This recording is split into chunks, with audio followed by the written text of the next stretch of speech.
If you work hard, can you build yourself a better life? For a long time, millions of people believed the answer in the USA was yes.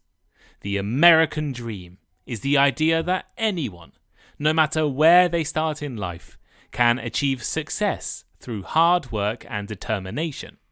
You could own a home, have a stable job, raise your family, and earn more than your parents. But today, many people in the US are questioning whether that dream still exists. Housing prices are rising. Student debt is growing. Many young people feel locked out of the middle class. Some people argue the American dream is dead. Hard work no longer guarantees your success. Other people disagree. They believe that the USA still offers more opportunity than almost anywhere else in the world. So, what exactly is the American dream? Where did this idea come from? Why are people starting to doubt it? And is it dead? Or is it just changing? Let's talk about these questions in today's episode while practicing your English listening comprehension abilities and learning some new vocabulary. You can find an ad-free version of this episode on my Patreon. The link is in the description. Here is today's vocabulary list. Meritocracy. Meritocracy. A system in which success is determined by a person's effort and ability. For example, the American dream is closely tied to the idea of meritocracy. If you work hard enough, you will be rewarded. Social mobility. Social mobility. The process of moving to a higher social or economic position. For example, researchers argue that social mobility has slowed down, meaning it is harder today to rise above the situation you were born into. Deindustrialization. Deindustrialization. The decline of industrial and manufacturing activity in a country or region. As in, deindustrialization removed many stable blue-collar jobs that once existed in the US. Precarious work. Precarious work. Employment that is unstable, insecure, or poorly paid. As in, more and more Americans are working in precarious work, like food delivery or temporary contracts. Inequality. Inequality. An unfair gap between different groups in terms of wealth, opportunity, or power. As in, wealth has become increasingly concentrated among the richest people, which has deepened inequality across the country. Stagnant. Stagnant. Not growing or improving, remaining at the same level over time. For example, wages have remained stagnant even though housing and healthcare costs have risen. Nostalgia. Nostalgia. A longing for the past, often based on an idealized or simplified memory. For example, some people have nostalgia for the past, when it seemed easier to find a stable job or buy a house.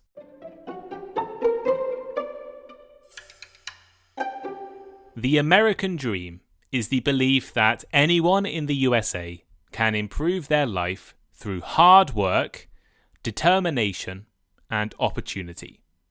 It doesn't matter where you were born, whether you are an immigrant or not, how poor or how rich your family is. If you work hard enough, you can build a successful and comfortable life. For many people in the US, the American dream is connected to things like building wealth, owning a home, raising your family, and having more opportunities or a better life than your parents. It's linked to the idea of upward social mobility, moving to a higher social or economic position than where you started. You want to have a bigger house, a nicer car, a more luxurious life than your parents. There are a few key parts to this idea. One is equal opportunity. Everyone in the American dream has the same chance to succeed. Another is meritocracy. Meritocracy is the idea that effort and ability should be what decides whether you're successful or not. It shouldn't be your family or your social class. Financial stability is another part of the American dream, and so is the hope that your children will have a better future than you. Importantly, though, we have to mention that the American dream wasn't always available to everyone. Many groups have faced major discrimination in the USA in the past, and today as well. Black Americans experienced slavery, segregation, and racism. Native Americans were violently removed from their land. For a long time, women had limited legal and economic rights, and many immigrants and poorer communities struggled to get some of the opportunities that wealthier Americans could get. But this idea of the American dream has been a major part of the culture in the USA for the past 100 years or so, maybe longer. Actually, where did the idea come from? Well, the US has been seen as a land of opportunity for quite a long time. It was seen as a place where you could go and succeed. Compared to the class systems of countries like Britain or France or the poverty of other parts of Europe, the United States seemed like a place where normal people could build a life. Normal people could own some land and improve their lives. And this is why so many European immigrants moved to the US in the 18th and 19th centuries. The actual phrase American Dream became popular in 1931, thanks to the historian James Truslow Adams, in his book, The Epic of America. Adams said the American dream was not simply about becoming rich. He described it as a society where every person could achieve their full potential and be recognized for their abilities. Doesn't matter where you're born or how you were born, whether you were born rich or poor. If you had potential and ability, you could achieve success. I think the American dream reached its peak after World War II. After World War II, the US economy grew rapidly. Manufacturing jobs were strong, wages were increasing, houses were quite affordable.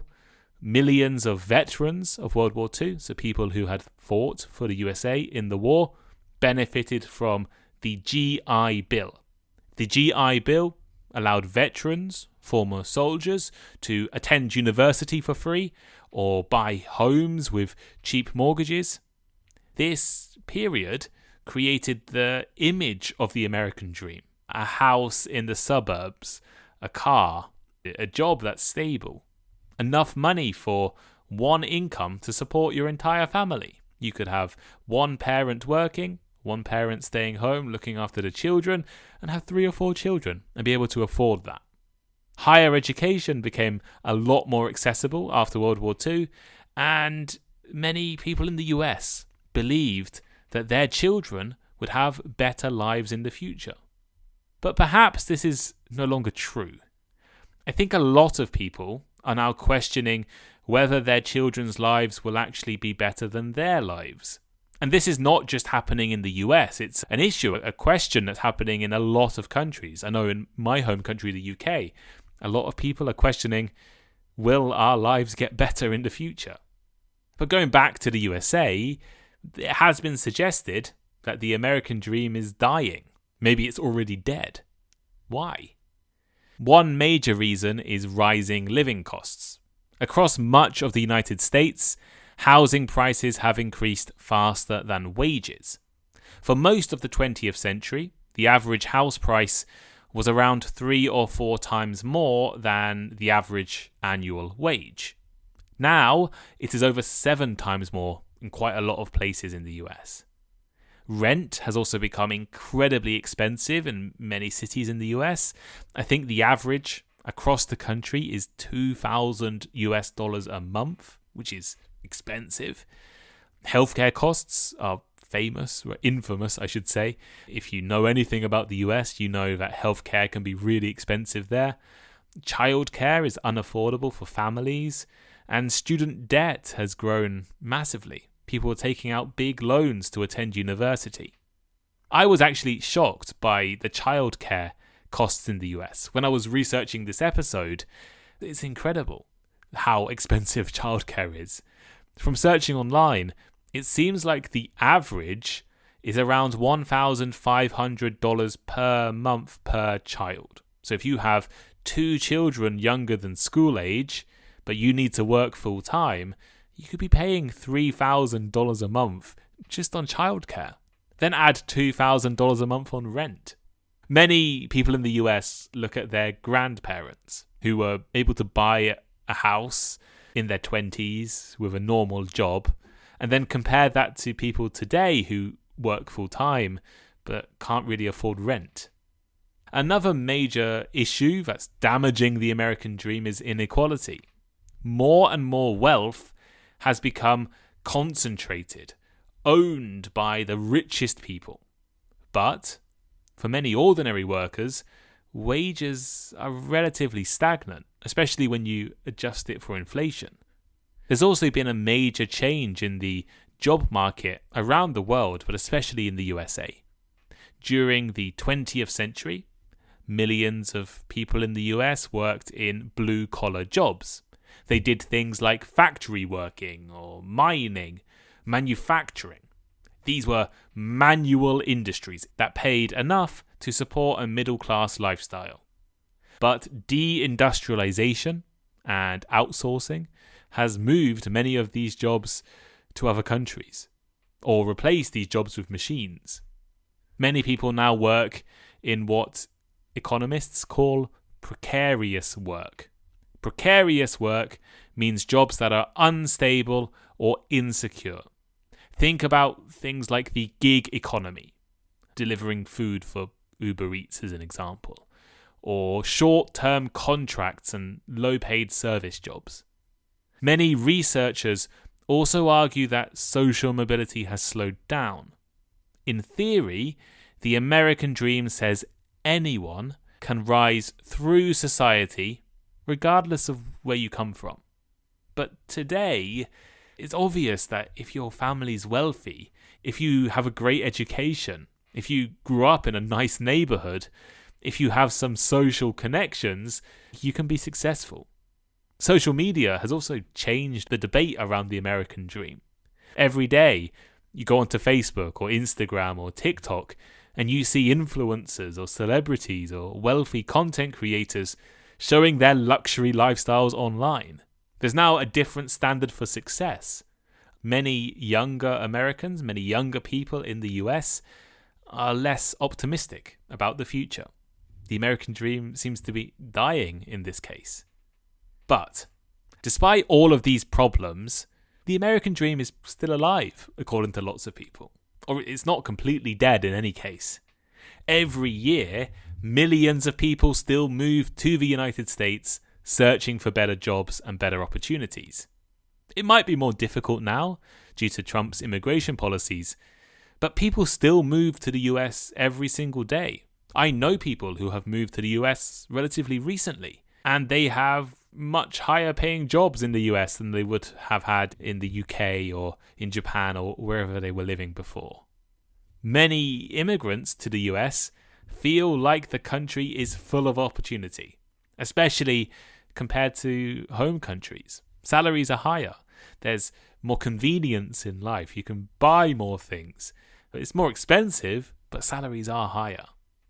So we have this kind of weird situation. Many US citizens feel a little bit pessimistic about their future, but a lot of immigrants to the US remain optimistic about their opportunities. And it's also true that the United States still produces remarkable success stories. There are entrepreneurs every day in the USA building billion-dollar companies. There are immigrants who were born into poverty and are now in the middle class. There are athletes or artists or academics at universities or business owners who are achieving amazing success. There are also systems in the US designed to create social mobility. Maybe not as good as other countries, but there are systems. Maybe the best way is to join the military. If you join the military in the USA, you can use your military service as a pathway to university education and a stable job. I know people who were active US soldiers or Air Force personnel, and they were studying master's degrees or undergraduate degrees completely for free in the UK and in Japan because the military paid for it. The US also has this startup culture and technology culture that has created a lot of opportunities, especially if you are in California or Austin, Texas or New York. Critics of the American dream, people who say the American dream is dead, will often compare today to the past, modern USA to what the USA looked like in the 1950s or 60s. But this might not be the best way to decide whether the American dream is still alive. Perhaps if you compare the USA to the rest of the world, you get a different situation. Compared to countries where economic growth is weak, wages are low, there isn't much freedom, the US still looks like a good option. I guess the best way to say it is that the American dream never really existed in the first place, at least this perfect American dream. We have something called nostalgia. I introduced it in the vocabulary section. We look at the past and forget the negatives and only remember the positives. So nostalgia simplifies history. The 1950s and 60s in the US were not perfect. I'm sure the people in the past were comparing their lives to people before them and thinking about what was different and whether it was better or not. I guess, rather than dying, the American dream is changing. As I mentioned before, that traditional American dream had a clear image. It was a house in the suburbs, a stable job, getting married, having children, buying a car, enough money to live comfortably. But younger people maybe define success a bit differently. Maybe you define success as flexibility. Having a remote job or being a freelancer can be a bit more attractive now than staying in the same company for 30 years. Some people like to think about their work-life balance rather than earning the highest possible salary. Other people care more about their experiences. They care more about travel or hobbies than owning a large house. Of course, you could argue that this change is happening because those traditional goals, like home ownership, are too difficult for normal people. People may be adapting their dreams to economic reality. People just accept the fact that it's impossible to buy a house or your rent is going to be really high. So you put your ambitions towards other goals, like your hobbies or being flexible. So I thought it would be interesting to end this episode by looking at some other dreams. The US is not the only place with a vision for success. It's not the only place that immigrants want to move to. I know a lot of you guys, a lot of thinking and English listeners, have ambitions to move to the UK or Australia or Canada or other places. For example, if there was a Canadian vision for success, it would probably be less focused on becoming rich, like in the US, more focused on safety or healthcare, education. Canada has a reputation for strong public services, even though housing costs there are very expensive and are a problem as well. Australia has a similar idea. There is an Australian dream. I think a lot of British people want to move to Australia more than wanting to move to the US. The Australian version of success is home ownership, middle class comfort, a relaxed lifestyle, maybe living near the beach, nice weather. This is what people think about when moving to Australia. China has its own success narrative as well.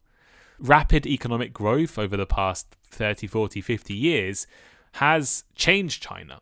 Hundreds of millions of people used to be in poverty, now they're not. There are now huge opportunities for education and wealth in the country. And the Chinese government has even promoted the phrase, the Chinese dream, although it does tend to be a bit more on national success and collective progress. The UK, my country, is a little bit different, I think. Britain has traditionally had a stronger class system, so it's been viewed as less socially mobile than the United States. In the US, everyone likes to define themselves as middle class, but in the UK, ideas of self-improvement and financial success and moving up in life still exist. And then there are the Scandinavian countries like Sweden and Norway and Denmark. Their models of success can look quite different from the version in the US. The focus is often on social security, work-life balance, having an overall good life. So the American dream has traditionally focused on individual achievement. The idea that a person can individually rise through society with hard work and talent. But in other places, success might be defined a bit more collectively, might be creating a society where most people can live comfortably and securely.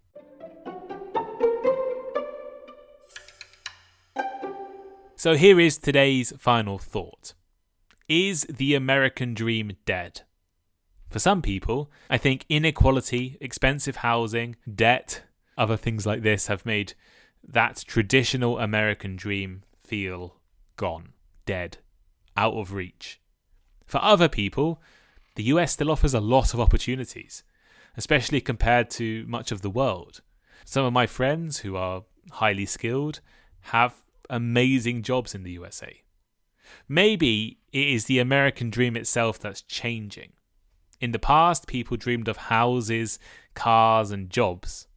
Today, people care more about freedom and flexibility and the quality of your life. But what do you think? Do you think the American dream still exists? Do you want to move to the US? Do you know anyone from your country who has moved to the US? Has your generation been given fewer opportunities than previous generations? And does your country have its own version of a national dream? You can answer these questions by leaving a comment. Comment on Spotify, comment on YouTube, or comment on Patreon if you're a Patreon subscriber. Patreon is the Thinking in English community. We're going to do a conversation club, a speaking practice event on the American dream next week or the week after. So if you want to practice turning your passive English into active English, come and join the Thinking in English Conversation Club. We're a very friendly bunch of people. Depending on what time of day you join, we have between 8 people and 25 people joining. So come and join us. We break up into small groups, and it's just a great way to meet other Thinking in English listeners, meet me or other English teachers, and practice speaking in a safe place. You don't need to be perfect. You don't need to be super advanced. You just need to have the desire to speak with other people in English. It's only £11.50 a month, and for £11.50 a month, you can attend all of my conversation clubs, if you can. There are 6 a week, different times, and you can also listen to my bonus episodes, and also this episode with no ads on it. So click the link in the description, answer those questions in the comments. Thank you all for listening, and I will speak to you next time. Goodbye.